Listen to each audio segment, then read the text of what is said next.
Who is going to be the first to take that trip to Goon City? Now available on ProWrestlingTees.com, the newest design for Off the Script, taking that trip to Goon City. ProWrestlingTees.com/Off the Script, $19.99. Get yours today on top of version 1 and version 2 of Get Off My TV. Goon City is the newest addition for the Off the Script podcast, hosted by yours truly, JD from NY. Let's all take that bus trip to Goon City collectively, man. Let's populate Goon City and show why this is the #1 fucking podcast on YouTube.com, man. That's ProWrestlingTees.com/Off the Script.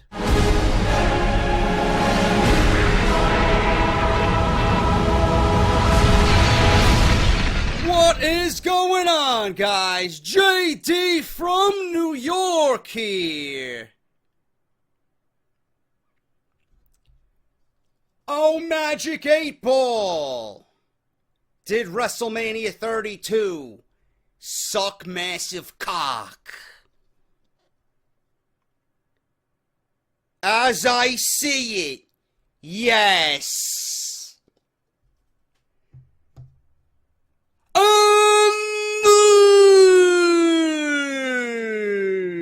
This is number 112. Part number 1 of the #1 fucking source right here on YouTube.com for everything WWE.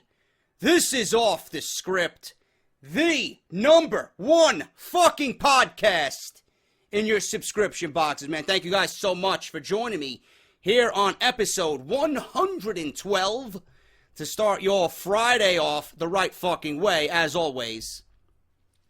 Unbelievable weekend, man. Unbelievable weekend. And I'm not talking about WrestleMania 32 because that sucked massive cock. That event was awful. NXT, on the other hand, you guys know what I think of NXT. It was fucking brilliant. I'm talking about what WrestleMania 32 and the traffic of WrestleMania 32 did for my channel. It was unbelievable.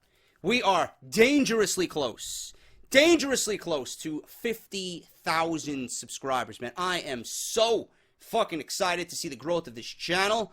Thank you to everybody that has joined Team JD following WrestleMania 32. If you agreed with me, if you didn't agree with me, as long as you are here, that is all that matters to me, man. This is professional wrestling. This is my one-man podcast, and I enjoy bringing this to you every single week because we all love professional wrestling. Thank you guys for joining me, and holy shit, do I have a story for you guys to kick this weekend off, and it's something that I brought to your attention 3 months ago. And WWE might be headed down that road in which JD creatively pitched an idea, and we are going to see it come to life on WWE television. What am I talking about? I'm talking about AJ Styles now, the new #1 contender for the WWE Championship, going against the champion Roman Reigns, with the possibility of this leading to the Shield versus the Bullet Club. I talked about it, and if it happens, you know where you fucking heard it, because I have proof, and I'm going to link you in the description where I talk about my very scenario. Obviously, it would play out a little bit differently, but the end result would be the same thing that I pitched to WWE Creative. Are they watching Off the Script? I don't know. But if they are, bro, I come at a cheap price. Hire me. 20 minutes from the offices. I'll be there every morning with fucking coffee. Hire me. That's all I got to say about that. Thank you guys for watching, man. If you missed anything over the WrestleMania weekend, everything you need will be linked down below in the description. Make sure you guys go check that out. WrestleMania 32 review did almost 3,000 likes Right there, it shows you that the majority hated the fucking show. And I was right, as always. I told you what was going to happen, and I told you the backlash it would receive, and I'm sitting here saying I told you so. That's all I gotta say about that. I don't mean to stroke my own fucking cock, but I told you so. NXT review, all the rumors that we discussed. I can't tell you how many fucking people came at me, blaming me for Goldberg not appearing at WrestleMania. Yes, because I work within WWE, you fucking goons. Seriously, it's my fault Bill Goldberg didn't show up at WrestleMania. It's my fault Dave Meltzer, which I cited in the review, got his review and his fucking rumors wrong. So, yes, I'm to blame for Bill Goldberg not showing up at WrestleMania. I signed the checks. I am head of the Wrestling Observer newsletter. Yeah, blame JD, you fucking assholes. Give me a break. WrestleCrate.com, as always, 10% off your first crate. JD sent me. Use that coupon code. Twitter at JDfromNY206. Subscribe to the channel if you have not done so, because this is the #1 fucking place for WWE right here on YouTube.com. You guys know the deal. And introducing, as if you already didn't know, due to the intro, who's gonna be the first to take that trip to Goon City? I want you all to collectively take a bus and go to ProWrestlingTees.com and take a trip to Goon City, man. What a fucking design that is. Join me in Goon City, man. Let's fucking populate Goon City. Thank you to the legendary Isaac Rojas for that design. Unbelievable design, brother. Thank you so much. If you guys want that, it is on sale now with Get Off My TV version 1 and version 2 and the original Off the Script prototype t-shirt. ProWrestlingTees.com/off the script. Now, let's get into the news, because I got a lot to talk about. This is unbelievable. This is unbelievable, if I can pull up my notes. A feud between the Bullet Club and the Shield is coming after AJ Styles won his WWE title shot. This past Monday on Raw, AJ Styles won a fatal 4-way to become the #1 contender for the WWE World Heavyweight Championship, currently held by Roman Reigns. Yes, I know how to spell Reigns correctly, goons. Some of you, who are his biggest fans, spell R-A-I-N-S like it's raining in a shitty fucking New York day, on a shitty New York day, right? It's raining in New York, Reigns, right? But he's your favorite wrestler, yet you can't spell his name correctly. Yeah, good job, bro. Good job. It is expected that the match will take place at Payback on May 1st, but that has not yet been confirmed.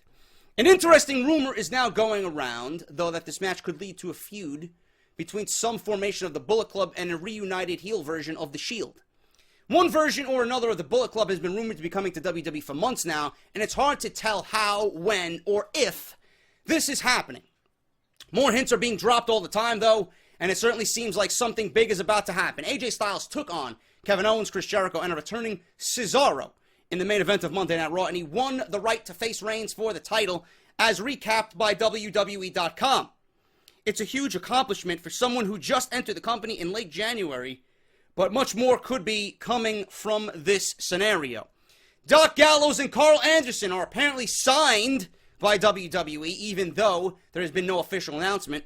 It really does seem as if they are going to be debuting on the main roster before too long and not heading to NXT.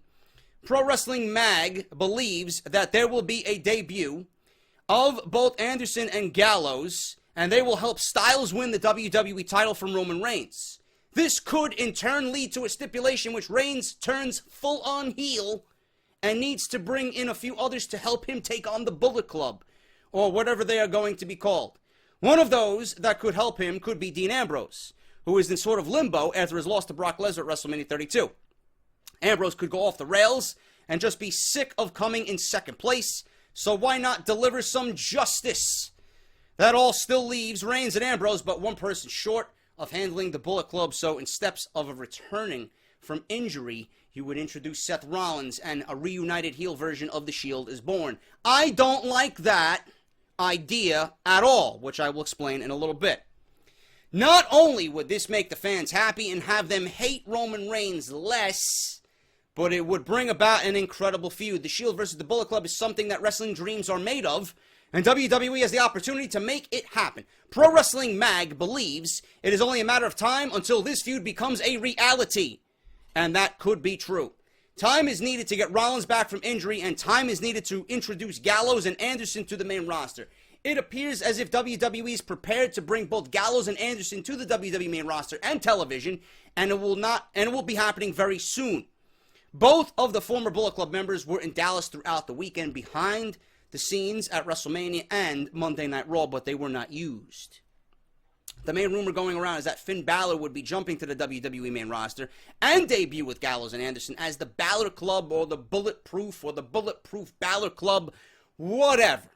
After Balor retained his title NXT TakeOver Dallas on Friday, it seems like those plans may have changed.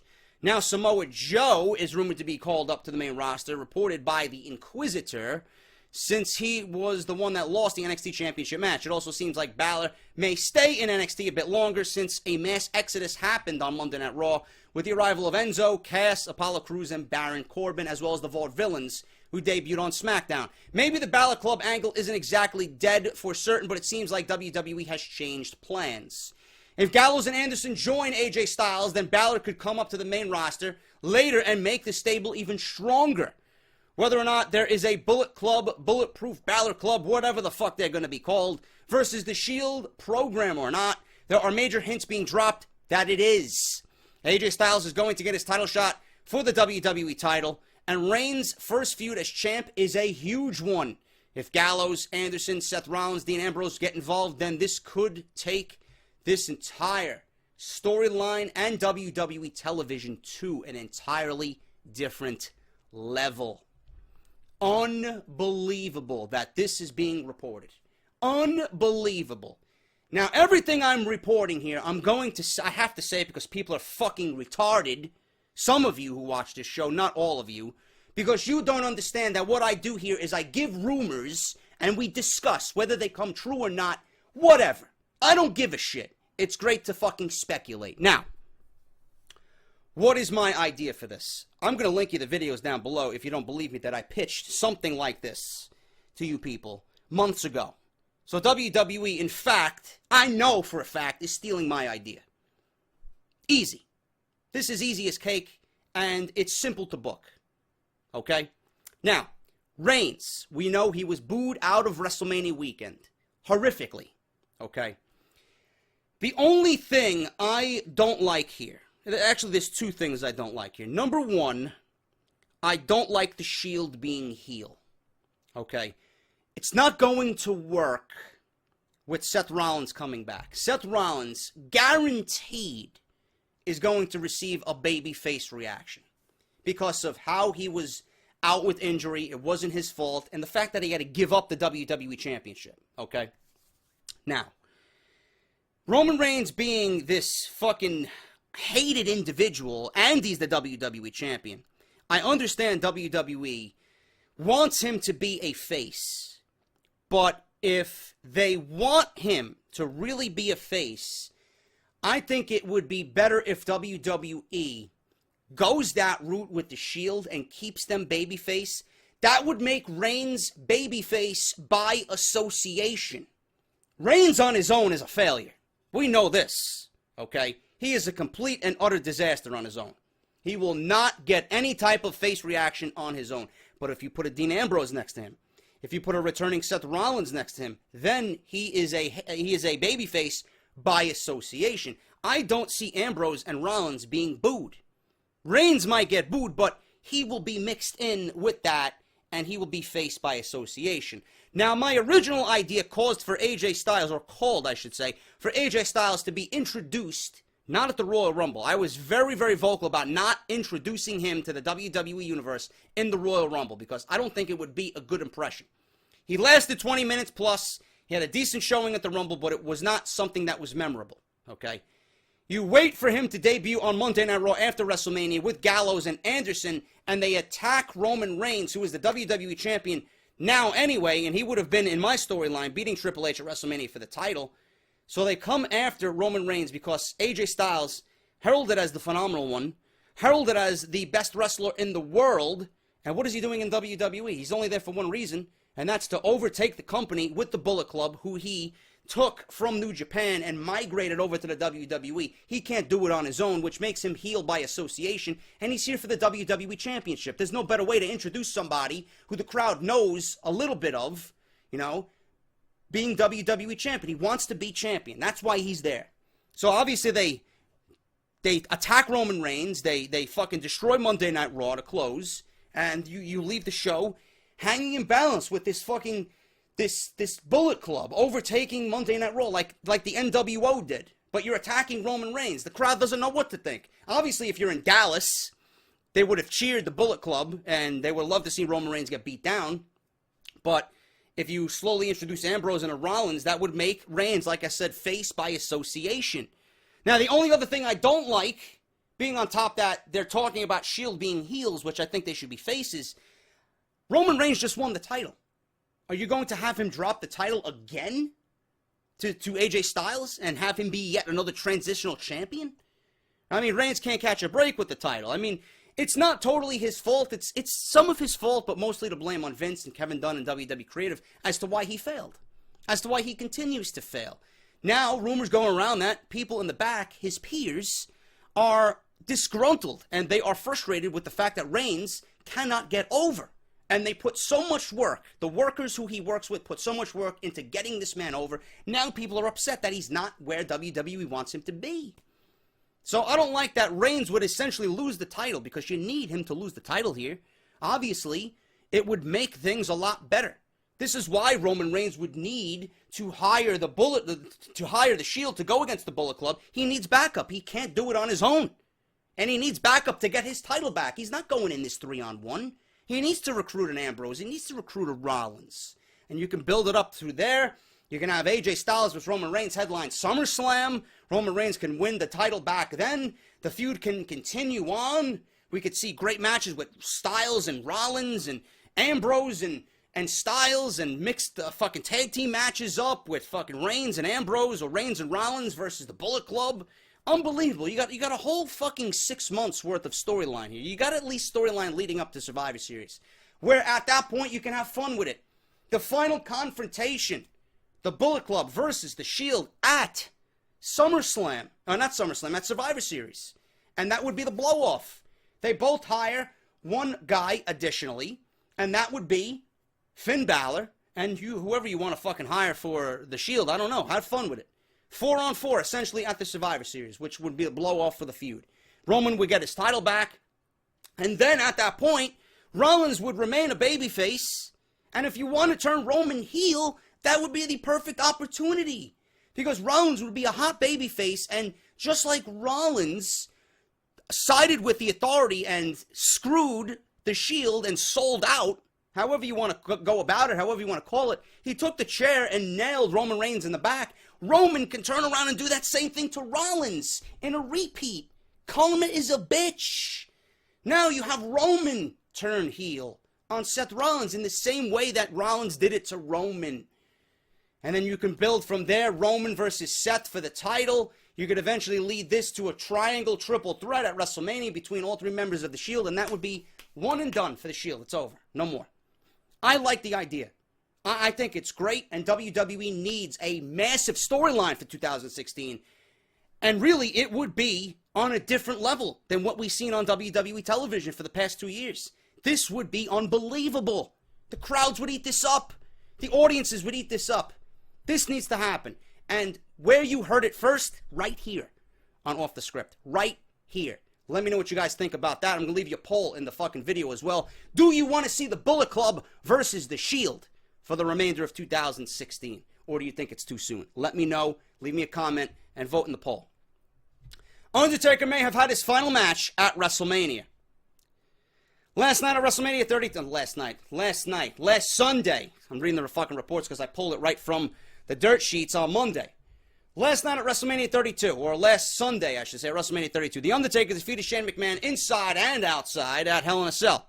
The match was slow and brutal, but in the end, it was a leap of faith from Shane McMahon that was the difference maker.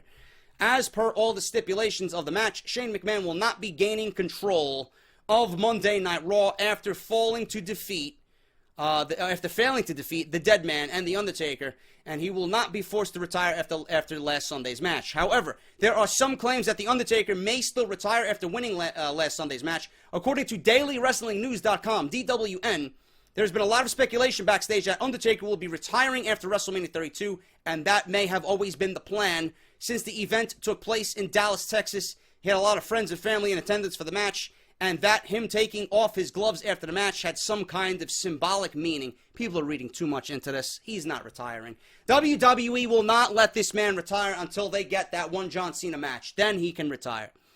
Of course, this is all speculation, and unless something happens with The Undertaker on Monday Night Raw, which he was not a part of, to confirm or disconfirm the rumor, we could be left to speculate for the long time, because Dead Man may not come around again until it's time to begin next year's WrestleMania event. Undertaker is going to be around for the UK tour of WWE this April. I'm assuming WWE is going to want to use The Undertaker for SummerSlam, being that they are signed to be in the Barclays Center for the next 3 years. WWE wants to build SummerSlam up as the WrestleMania of the summer. So I could see The Undertaker getting involved there in some way, shape, or form. I don't know, but that remains to be seen. What do I think? Undertaker will be at WrestleMania 33. Undertaker more than likely will be going one-on-one with John Cena, barring both men's health. Vince wanted it this year. He will have it next year. WrestleMania 33 will be the 25th anniversary of The Undertaker, so I could very well see next year being the final Undertaker match of his career. And if The Undertaker was retiring, honestly, WWE would make this known, because that is a money-making situation. You will announce The Undertaker's retirement. You will make a big deal out of The Undertaker on his retirement tour, on his retirement stint. They are going to sell WrestleMania based off that alone. Why wouldn't they announce this if it was his final match? Undertaker is too big and too much of a legendary figure in WWE to not get a proper send-off. He will have the proper retirement, and it will be announced, and we will all know when his retirement is going to be. Fuck the symbolism of taking the gloves off. This is all speculation. I honestly believe The Undertaker still has a couple of years left in him as far as a WWE performer. Original plans for WrestleMania's Intercontinental Championship ladder match revealed. This is just mind-numbing to me. I'm still confused about this. At WrestleMania 32, Zack Ryder pulled off a miracle and won the 7-man ladder match and became the Intercontinental Champion to the surprise of many in Dallas and around the world, me included. It was a great moment for Ryder and told a great inspiring story. However, that wasn't always the plan.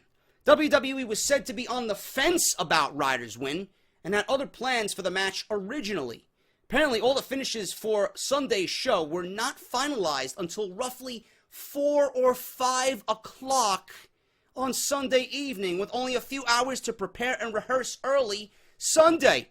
The original winner was said to be Kevin Owens, which would have made complete sense, but WWE made the decision to give Ryder the title in a feel-good story, especially considering all mid-card titles would have been retained if Owens had won. An argument could be made for any of the other superstars in the match, but now we're going to find out what WWE has in store for Ryder. Obviously, we found that out. He lost the title on fucking Monday to The Miz. It's possible that WWE just wanted to give Ryder that moment on the grandest stage of them all, and Owens will eventually, after all is said and done, reclaim this IC title. You never know what WWE could do, but Owens should win the title back. I mean, I don't see him in the WWE Championship feud this year. I think that might be too soon, especially with all the rumors of a Bullet Club Shield match and them going head-to-head. But they gave it to The Miz, you know? WWE had something great with Owens and Zayn, and now, I don't know what they're doing. It seems like they have abandoned it, and they're going with Ryder and The Miz as a one-off for payback. I don't understand it. Not saying that Zack Ryder didn't deserve to win the IC title. This should have been 4 years ago, not in 2016. Ryder was lucky to even be on WrestleMania. He was only in this match because Neville got hurt. And WWE had nobody else to put in this situation. Okay? Ryder, yes, I sympathize for him. He's got talent. He should be pushed as a solid mid-card guy. But giving him the title really fucked up plans for WWE, because you already had a feud in the making. with Zayn and Owens. Now you took the title off Owens. What is Owens and Zayn going to be fighting for? Because obviously you see that they're still feuding. There is still bad blood there. Now if you're going to feud them together, what are they fighting over? Nothing. They could have made the Intercontinental Championship mean something again. And now you can't do that with it on The Miz. You gave it to Ryder. He dropped it to The Miz 24 hours later. Illogical booking. Illogical booking. And does anybody care about The Miz? No. The Miz has been tarnished for years. Started off hot, was given an undeserving spot at WrestleMania against John Cena, hasn't reclaimed that glory yet, has been in more Miz TV segments than anything, more Miz TV segments than wrestling matches on Monday Night Raw. How does this man deserve the title? Now, granted, it looks like they're building him back up again with the addition of Maryse. Maryse is back because she's going to be on Total Divas next season. So she's there. It makes sense if she's going to be on Total Divas to include her on the television program. And she's married to The Miz, so it makes complete sense. That's the only thing logical about this feud and this match. But giving Zack Ryder the win here makes 0 sense. 0. Kevin Owens should still be the Intercontinental Champion. And you can see where WWE is completely clueless in their storylines. Owens lost the IC title. Sami Zayn really hasn't done anything on the WWE main roster yet. He's only been on the roster for 3 weeks. I love Zayn, but he really doesn't deserve to be fighting for a number 1 contender spot for the WWE title. Chris Jericho is the only one in the Fatal 4-Way match on Monday that really warranted a WWE title shot. AJ Styles lost to Jericho at WrestleMania. Why does he deserve a title shot? You know, he eventually won it, and this could be a great storyline going forward. There's a lot that can come out of it, so I'm not really complaining. I'm just talking about logic. Owens and Zayn had a ready-made storyline. They didn't need 5 other men. They needed the IC title. Now you're going to feud them together? For what? For what? I'm going to enjoy the fuck out of the match. I just want there to be an additional meaning to the match. That meaning could have been the IC title. Cody Rhodes returning soon. It goes without saying, but someone should say something. Cody Rhodes continues to be one of the most underrated talents on the WWE roster. Fact. The Stardust gimmick is an interesting combination of his talent, the gimmick of his brother Goldust, and a tribute to his father, the American Dream, Dusty Rhodes. He's been using the Stardust gimmick for over 2 years, but someone else needs to say this too. The gimmick has never really been over despite many years of good work from Rhodes. The character has been fun, and he's been a tag team champion with the gimmick. But he hasn't been able to find success as a singles wrestler. It's because the gimmick is not to be taken seriously. It's not a serious gimmick. Unless WWE pulls a huge swerve, it's unlikely we'll see Stardust become the Intercontinental Champion in one of the many mid-card feuds that he's been included in. But we may see something great from him if the rumors are true. According to WrestleZone.com, Stardust has been teasing a potential return for his Cody Rhodes persona over the past week and a half. During WrestleMania Access, Stardust claimed that if he doesn't win the IC title at WrestleMania, which he did not, then Stardust would be gone and Cody might have to return. I think Cody Rhodes would be a great addition to the mid-roster. You take Cody Rhodes more seriously with the name Rhodes. Cody Rhodes. However he wants to come back, the dashing one, you know, the fucking whatever they want to build him as. Cody Rhodes should be a main card stable, mid-card stable on the main roster. That's it. Stardust is not to be taken seriously, man. It's a fucking joke character. That's all it is. It's a mid-card comedy character. They've done nothing with him. Cody Rhodes, on the other hand, if he ditches the face paint and the gold outfit, I mean, this guy has huge potential for an Intercontinental Championship. I would love to see Rhodes versus Zayn, Rhodes versus Owens, you know? Rhodes versus Styles, Rhodes versus Neville. The possibilities are endless. Cody Rhodes is a great in-ring talent. Ditch the gimmick. It's fucking overdone. We don't need Goldust 2.0. I understand you want to pay a tribute to your father, but this is a man's career. You can't get over and you can't succeed in the business you are in with this type of character. It's fun for a little bit, but where your money is playing Cody Rhodes. Cody Rhodes was great in his role before he changed over to Stardust. Let's do it and get Cody Rhodes back on TV. That would just be another helping hand and another great name in WWE building their mid-card, which is probably the strongest it's been in years. Let's do it. Let's get Cody Rhodes back on WWE television. And finally, guys, to end this week's Off the Script Part 1, Neville had one of the most unfortunate injuries in recent memory. Man that gravity forgot, sliding in the ring with a baseball slide, breaks his ankle. It is really bad luck, but it couldn't have happened at a worse time with WrestleMania only a few weeks away from when the injury happened. Luke Harper was even closer to the biggest show of the year, but Neville had the spot in the 7-man ladder match for the IC title. It's unfortunate that the breakout star of the year will watch from the sidelines for the next couple of months instead of getting to experience everything that happened at WrestleMania weekend. Recently, Neville did an interview with IGN.com to help promote WrestleMania and provide his opinion on the show as well as the latest update on his ankle. I quote, "So I've broken my ankle in 2 spots. Fortunately, it was relatively clean, and it was a clean break, so it remained in position. The bone has remained in position. I don't require surgery. I will have to rest it, though. It's a broken ankle. I can't put any weight on it. That's going to be the case still for a few weeks to come. I've started trying out a little rehab here and there. I have had a light bit of mobility, but it's very difficult. My ankle is damaged, and it's just a game of patience. It's not something I'm used to. I'm generally a very active person, and this is the first injury that's had me out for a long, extended period of time, so you know I'm just not used to sitting around. It was definitely a freak accident. You know, I can't imagine someone like Neville and the athleticism that he portrays in the ring and the moves he pulls off, grounded and on the DL because of a simple baseball slide that went wrong in a match against Chris Jericho on Monday Night Raw. Very, very unfortunate incident. It is really just bad luck. And he will be out 2 to 3 months. He will be back more than likely around Money in the Bank. So bank on that for Neville to return very, very soon. I'm glad it's not going to be for the entire year. It could have been much worse. Was a clean break. He will be back at the start of the summer. So look for Neville to be right back into the mid-card on WWE television to add more talent to what is going to be a very, very talented main roster with all the injuries hopefully coming to a close. And we get John Cena, Orton, Neville. Going to be great to see Monday Night Raw, man, and how WWE portrays Monday Night Raw with all this influx of talent, especially with the NXT talent that was brought up to Monday Night Raw this past Monday. Going to be very interesting to see, and hopefully Neville comes back sooner rather than later.